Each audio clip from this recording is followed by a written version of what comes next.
Hello everyone, Aimer back with another Mission Impossible episode review. This time as we approach the end, we've got the Revival Season 2 Episode 15, Church Bells in Bogota. So, as you would imagine, this one starts out in Bogota, and the opening is quite similar to the episode from last season called Holograms. A kidnapped federal judge is due to be released by his drug baron captors, covered by the news, and a helicopter arrives, dropping a canvas bag containing the dead judge to the horror of his family and the assembled throng. Jim goes to a racetrack this time, and there's the usual spy speak to get the disc player. We hear about the massive conflict occurring in Colombia between the government and the drug cartels, and it's believed that one prominent baron, Esteban Magdalena, is responsible for the judge's death. The mission is to bring Magdalena to the U.S. to stand trial, which will eliminate his threat to the Colombian government. We get a real apartment scene with more detail than I would like to hear, but that's okay. And the key point is that Shannon will head down from Los Angeles as an American singer named Sarah Parsons for Magdalena's nightclub in a private plane. Shannon assures Jim she'll be fine despite her apparent fear of small aircraft. Shannon prepares to audition for Esteban Magdalena's nephew, Luis, who gets word that there might be a storm on the flight path to Bogota and gives Shannon the singing job on the spot so that they can get going. The rest of the IMF arrives in Bogota and sets up shop in an otherwise closed coffee bar. Of course, the Magdalena plane encounters the storm, with lightning striking the plane and knocking out the electronics, causing Shannon to panic as Luis tries to land. Max has set himself up as a weapons trainer for Magdalena's crew, wanting to meet his employer, but Magdalena's man Sanchez hands him a packet of cash and tells him to just shut up and do his job. News comes in about the crash involving Luis and some singer he was bringing to Colombia, alarming Max, who alerts Jim, who heads to the hospital with Grant. Jim dresses up as a doctor, heads in to see Shannon as Sarah, who has amnesia and doesn't recognize him. Luis prepares to leave the hospital with his arm in a sling, as his uncle wants him safe at home, and he says that Sarah is coming as well, despite the doctor's protests. Max and Grant regroup with Nicholas, and there's discussion about whether the mission is a priority now, or Shannon herself, and we don't really get a clear answer about that. They receive a call that Magdalena wants to meet with arms dealer Jim, and it's hoped that maybe there will be an opportunity to nab Magdalena and rescue Shannon at the same time. Sarah starts to recover, but still doesn't remember anything about who she is. Luis tries to reassure her that everything will be fine in time, takes her shopping for a new wardrobe, and there's clearly an attraction between them. Sanchez picks Jim up to see Magdalena, and they bypass the villa, as Sanchez explains that he doesn't live there anymore for his own safety, dashing Jim's plans of having a look. Instead, they head to another building where Jim is asked to present to a panel of masked men, one of whom is a drug baron himself. He demonstrates a heat-seeking missile technology that can be set to protect his territory. Jim is handed a sack of cash and instructed, get started. Max arrives and Sanchez tells him the building is Magdalena's safe house with landmines all around it and a small army to protect it.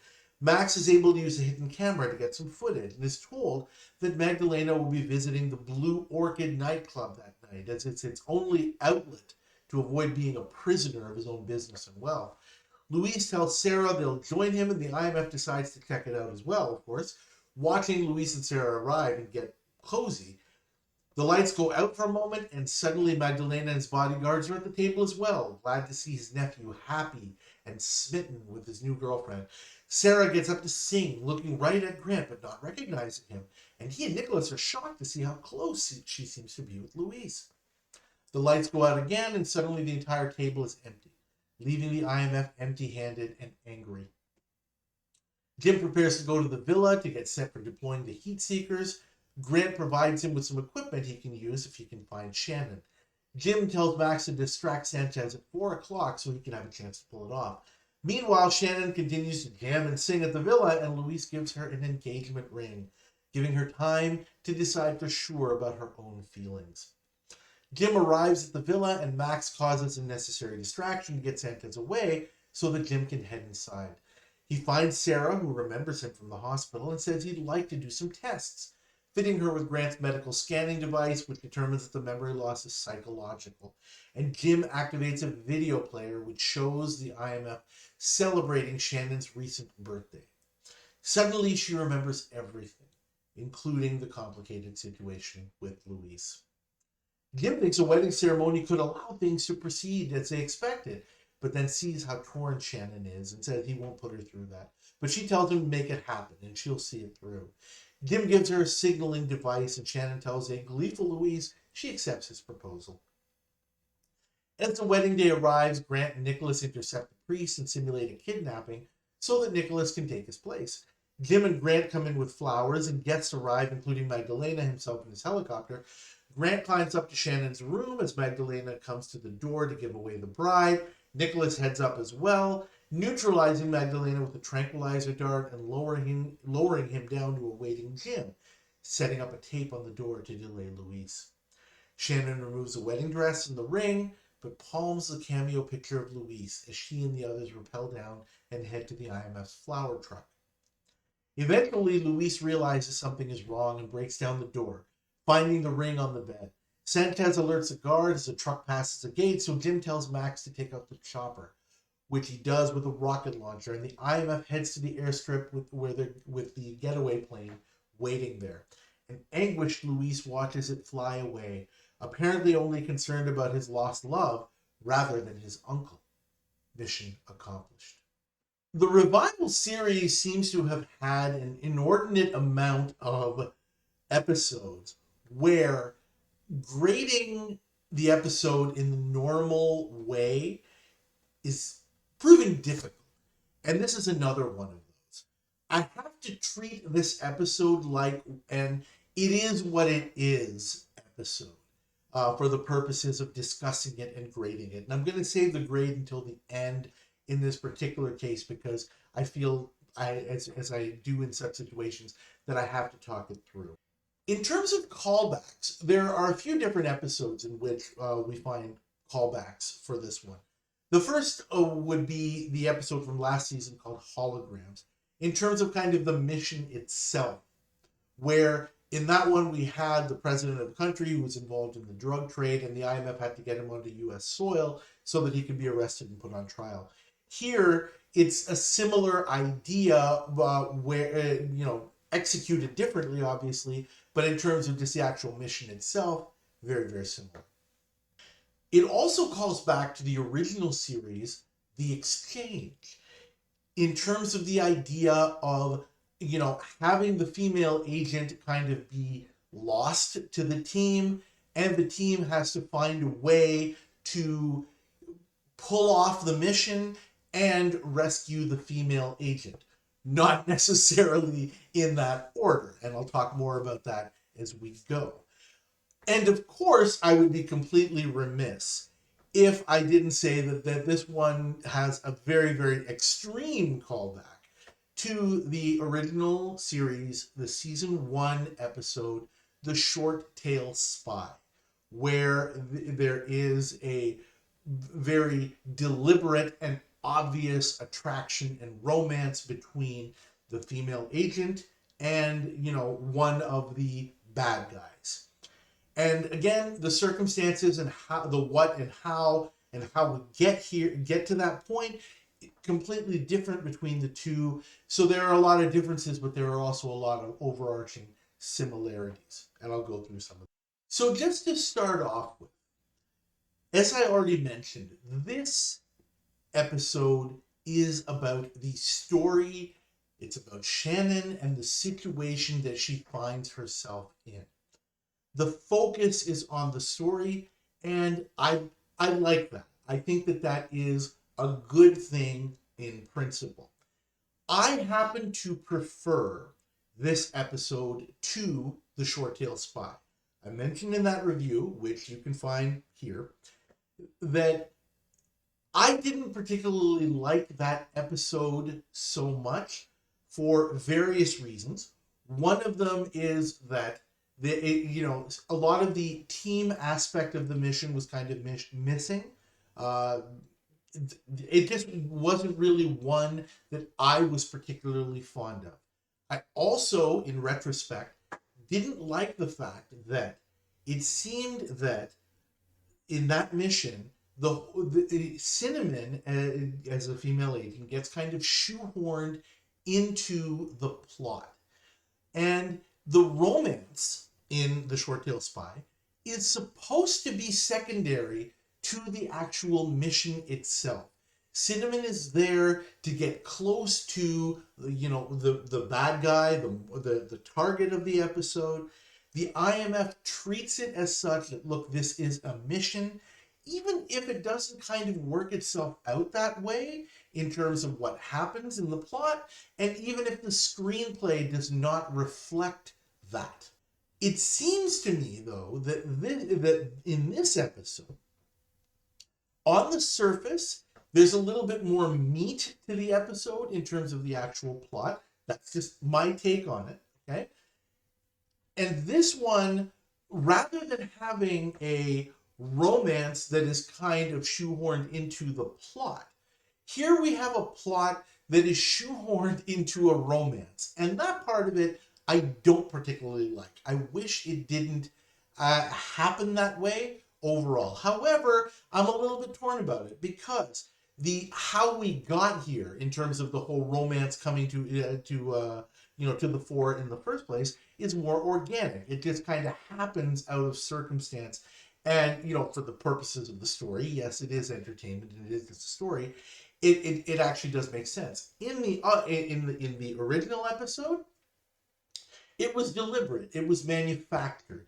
It was a whole thing about, you're an agent, I'm an agent, we know we're agents, we know we're both playing each other, but, the game is afoot and let's play the game sort of thing. Not really something that I particularly like. However, I acknowledge that is a matter of taste. A lot of people really like that episode. And if you like it and you're entertained by it, that's fantastic.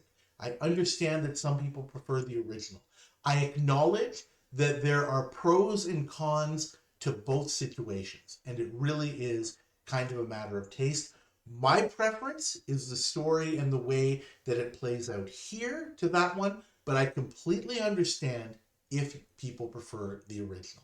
Makes sense to me. Now, some things about the story itself that are worthy of discussion and in some cases a little bit bothersome. Here's another episode where I thought about this and I said, okay, what was the original plan here? It seems to me that, from the beginning, from the opening scene, we have Max going down as a weapons trainer, and the whole idea is hopefully he has an opportunity to get close to Magdalena or at least figure out who the guy is.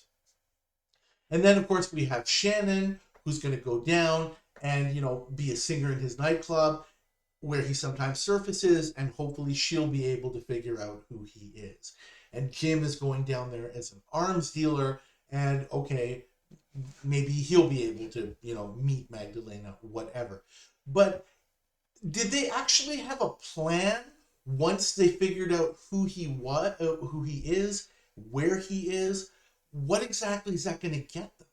It doesn't seem like there's kind of a cogent Mission Impossible style plan where the team just kind of says, okay, we're going to do this, this, this, and this, and then that will get us to where we need to be. Sure, they may have to improvise along the way. He's a difficult target to get to, and they can't expect everything to go kind of rat-a-tat-tat. But at least they should have had some kind of plan here, right? And it doesn't seem like that's really there. It seems pretty transparent overall that the mission part of this, the way that the episode and the plot is written, was a bit secondary, more than a bit, to immersing Shannon into this type of plot. And that's a big reason why the usual metrics here do not apply. I can't really judge this episode based on the usual things that I do, like, degree of difficulty, quality of the villains. It's almost like they don't even matter, that those things don't even matter. How can you judge this episode on that basis? Yes, Esteban Magdalena is a difficult person to get at, and the mission is difficult, but, is that even really relevant you know, for the purposes of what we're doing here? I don't know. I would say rather not. So in that way, that is, you know, one of the things that I said about the short tail spy. It's like this is not really what Mission Impossible is supposed to be all about. You're trying to shoehorn something and kind of put it inside Mission Impossible where it doesn't belong, and that is the case here. It's also the way that it plays out with the whole Shannon plot. Shannon suddenly remembering everything, you know, just after seeing a video of herself with the team. That, of course, is completely unrealistic. It's a plot device. I get it, but you know, it's kind of a microcosm for the overarching problem with the episode, which I'll address towards the end. Just as a note, I've mentioned before about how I love the way that we have a lot of prescient technology in this series. And here's another one. Did we just see the first Google Glass or Oculus Rift or virtual reality something or other? It's not exactly virtual reality, I suppose, because basically, you know, they're just kind of seeing, you know, they're kind of like video goggles. But still, it's just kind of neat to see that, and the way that Jim applies that to Shannon, and she's suddenly able to see the video like that. Nowadays, we take such things for granted, but you know, this is 1989, so it's just amazing how time marches on. Anyway, some other things that I think definitely do need to be discussed. I like the music in this one. I think it's pan flutes, and it's got kind of that Latin American feel, which kind of really sets the mood.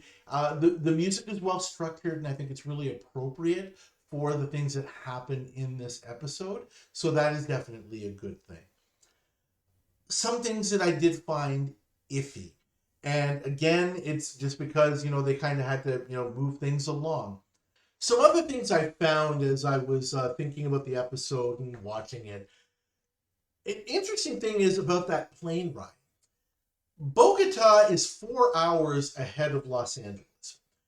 So, for example, if it's 3 o'clock there, which is what Jim says in the scene that we see before the plane crash, it would be 7 p.m. in Los Angeles.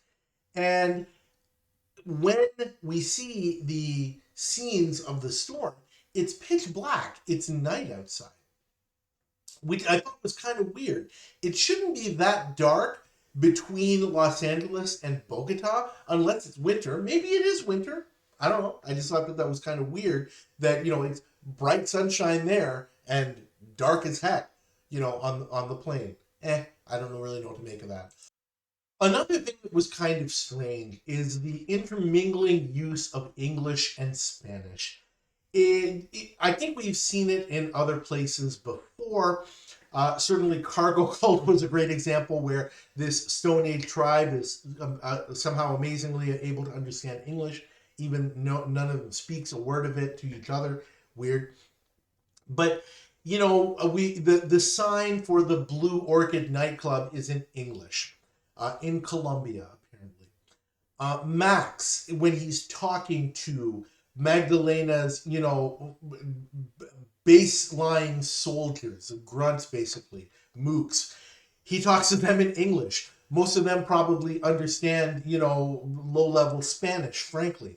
It's just weird. However, there are bits of Spanish thrown in when it doesn't really matter, which is even weirder. And I just, I wish there was a little bit more consistency there, but what can you do?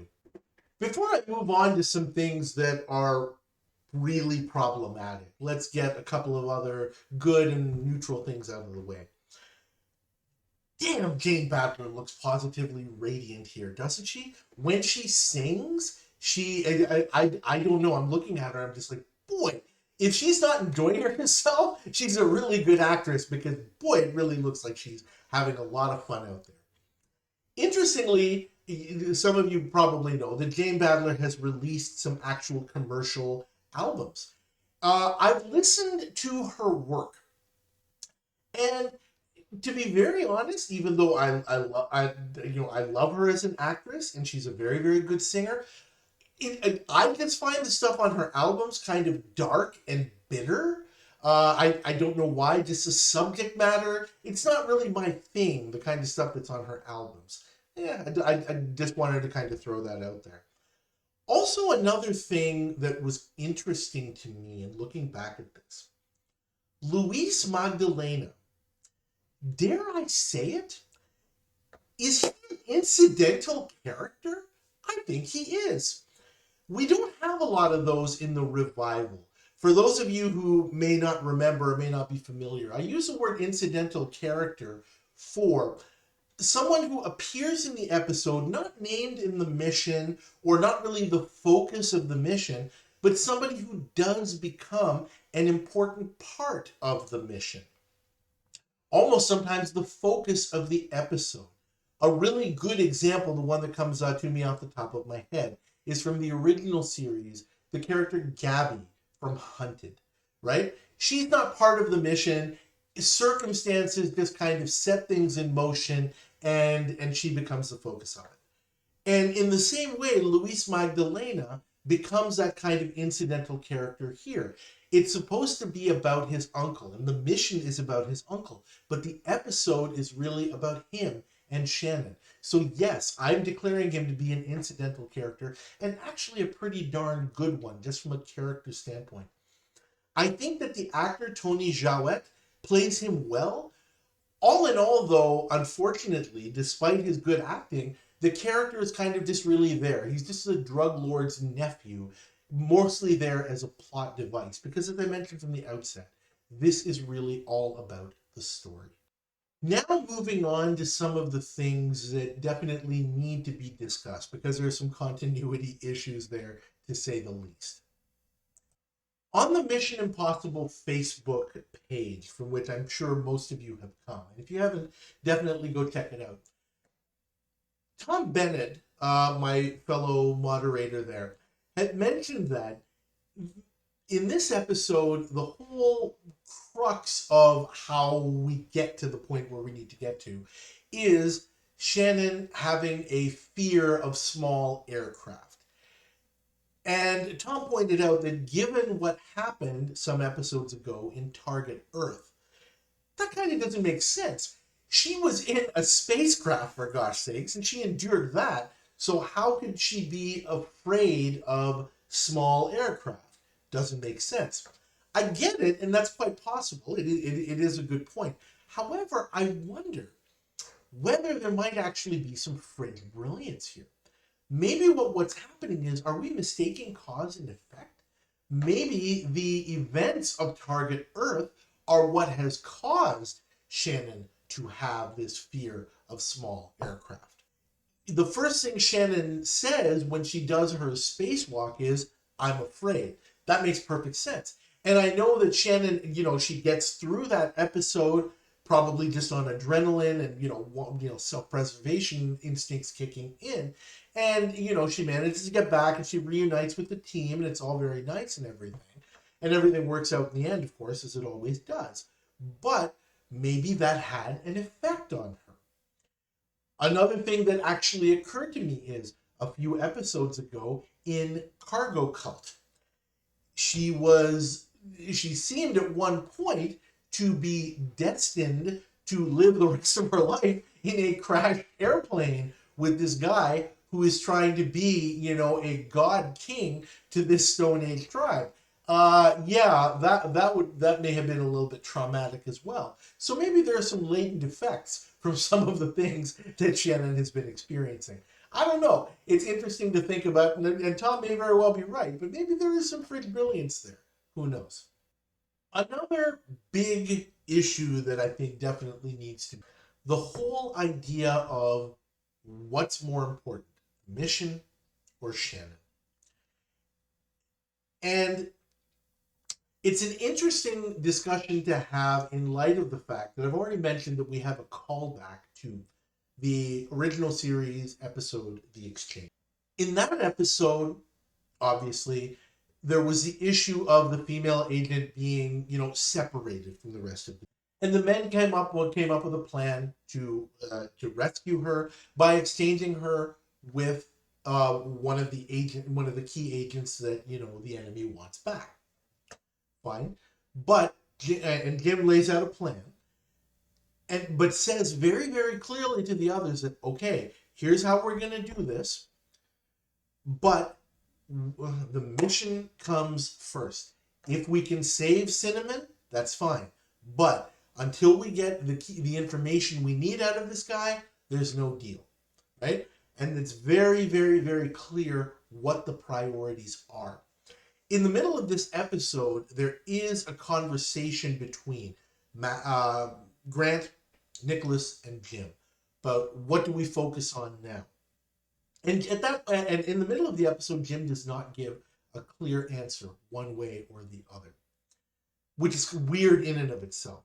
Then towards the end of the episode, Jim says, you know what? We're going in, forget about Magdalena if we have to, getting Shannon out is a priority. Now that's just weird and borderline wrong. Based on what this series is supposed to be all about, to do that and do that kind of about face, I understand it from a human perspective, what Jim is feeling, what the rest of the team is feeling, and all of those sorts of things. But why do that? It just doesn't seem right in light of everything else that has happened during this series. Yes, what happened to Shannon is not her fault. All of those sorts of things. Yes, there are extenuating circumstances. But to do it in this way and for Jim to just come right out and say that, that's bothersome to me.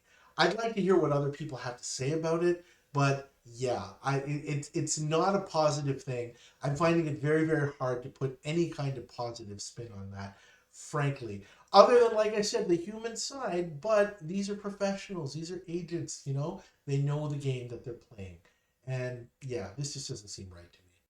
The scene at the end where the IMF, makes their escape, and they get Magdalena and Shannon out of the Magdalena villa. It seems fairly easy, too easy, in fact. No guards at the back of the house. Like everybody's all out front. I thought about that. And then I remembered that at one point, Sanchez says that there's no rear entry to the house. The only way in or out is through the one pathway that we see with the heavily guarded gate. Now, I'm not exactly sure how that is technically possible unless the house is on a hill or like on a crest where, it would be a difficult or borderline impossible climb. So it's a little bit lame there in terms of how that becomes so easy. The idea that there's no guards back there or the IMF is able to kind of escape unseen. It's a little iffy. I do at least like the fact that Sanchez did kind of address it. So I don't think I should make a huge deal out of that. But again, it's a plot hole for for the sake of keeping the story. The overarching problem I feel with this episode is I just have this feeling based on all the episodes that we've seen so far that there was potential here that was untapped. We see it in some of the things that I've already mentioned, some of the plot holes that we have, and the bottom line is that, as is the case with many episodes that have a romantic subplot, there's generally not enough time to tell the necessary story properly. Many of those romantic subplots or other non-romantic subplots, they seem kind of tacked on just as filler in order to fill the episode. Or the corollary is the mission suffers at the expense of the subplot. And I definitely think that this falls into the latter category. The mission is obviously very, very secondary to this whole thing about the focus on Shannon and Luis. A couple of things that really stood out to me that would have really kind of tightened up the story. But again, I understand why there was just not enough time. The big, the crux of the episode in terms of getting to the point, getting to the key point of the episode is a fact, obviously, that Shannon has this psychologically based amnesia from the plane crash. And she gets out of it by viewing, footage of the IMF having fun with her at her birthday party, which seems to have taken place in Jim's apartment by all accounts, at least from what I see on the video. I wish that they had just taken like 15 seconds and just mentioned the birthday party during the apartment scene. What would have been the harm in that? Even if there had just been a brief mention of it, like, Shannon, we had a great time at your party, and she could have just said, yeah, it was great, thank you all. And then it would have made sense that would have been the trigger that brought her out of the amnesia. Little things like that would have brought a lot of it together. Even if the briefing were just at the party, why couldn't it be Shannon's birthday? And they could be, eating cake, and there could have been the presents, it's kind of piled up over there. And then it's like, okay, guys, happy birthday, Shannon. Let's move on and just have our mission briefing. Off we go, sort of thing. Would have taken very little time, and it would have made the story tighten up a whole heck of a lot better. Another big issue with that, and this is one that I can't really come up with a whole lot of specific details, but I'm sure there are some that are there to be had. I mentioned from the outset that it doesn't seem like the IMF had any kind of definitive plan going into this. Part of that can be explained by the fact that, first of all, they have to find Esteban Magdalena. As, in the position that he's in as a senior drug baron, a Pablo Escobar-like figure, it's not like he's just out there in plain sight or anything like that. He's not easy to find. So the IMF has to have a way to get at him. The way that they go about that, obviously, Shannon goes in as a singer in his nightclub, hoping to find him there. Jim goes in as an arms dealer, looking to get in front of Magdalena. Good idea. Max goes in as a weapons trainer who wants to meet his employer. Also a good idea.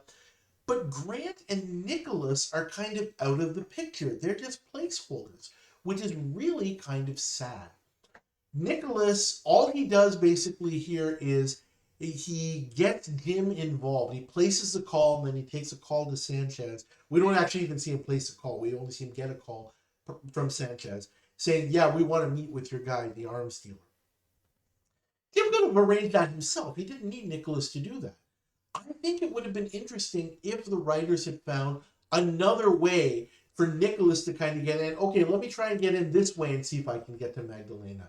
And Grant could have maybe found a way to get in and say, okay, I'm going to try this way to get into to find Magdalena. If that was what the IMF needed to do. And certainly at the beginning, that is the important plot point. They have to get to him first, or find a way to get to him. Even if Grant had to be kind of the point person, if he had to be kind of at the operations base in case they needed to look something up, or if they needed some gadgets, or if they needed to make a mask or whatever, yeah, even that might have made some sense. But Nicholas certainly could have done something more. And it's little things like that really kind of emphasize to me that this is just another one of those where there just wasn't enough time to tighten up those plot points and to tell this story properly. And for me, I just kind of lament the untapped potential here. One of the really great things about this episode that I did like, and again with that callback to the Short Tail Spy, is that we see the scene at the end where Jane Badler, tremendous acting job here. She's got that little cameo of Luis in her hand, and she's looking out the window, just, kind of lamenting, all of these feelings and emotions that she has inside her. And she tells Jim, I'll be fine. And Jim obviously realizes he'd be stupid not to realize that, okay, I need to just kind of leave her alone, and she has to deal with this right now. At least he picks up on that, which is fine.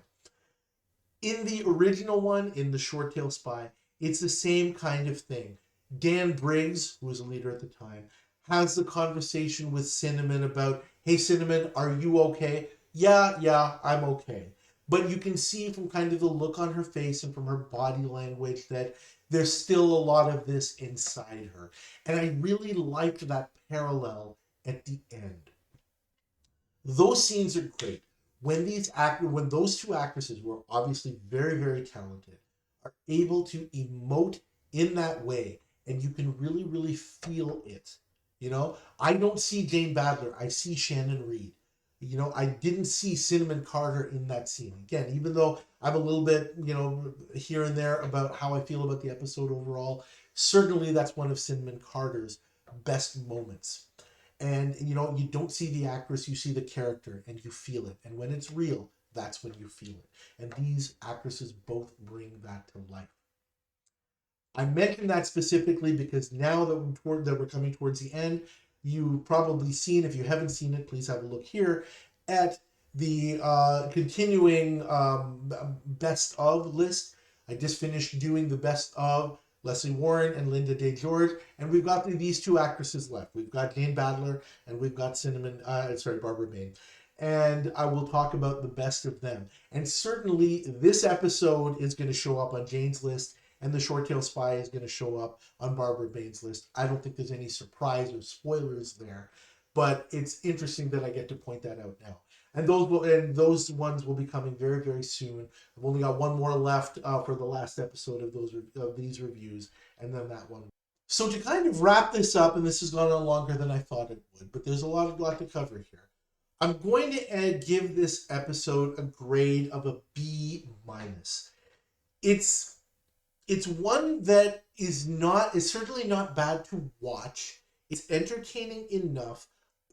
I've already mentioned about the potential that I feel this was untapped, and there's so much more that could have been there.